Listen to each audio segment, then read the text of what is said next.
দোয়া করো তোমরা, এবং এই একটা শব্দ মনে রাখো যে চিতা বাংলাদেশে একটাই ছিল, একটাই হয়েছে, একটাই চিতা আজীবন থাকবে, আর কোনো সেকেন্ড চিতা হবে না।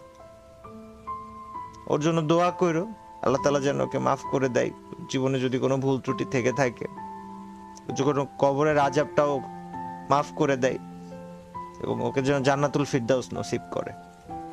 তোমরা চিতা নামটাকে ফ্রি ফায়ারের স্পোর্টসের ইতিহাসে আজীবন বাঁচায় রাখবা। তোমরা এই দায়িত্ব আমি নিচ্ছি, তোমাদেরকে দিচ্ছি, এবং ফ্রি ফায়ার যেন চিতাকে আলাদাভাবে রিকগনাইজেশন দেয়, যেন আজীবন স্পোর্টসের সাথে জেবি চিতা এই নামটা লেগে থাকে। আল্লাহ হাফেজ সবাই।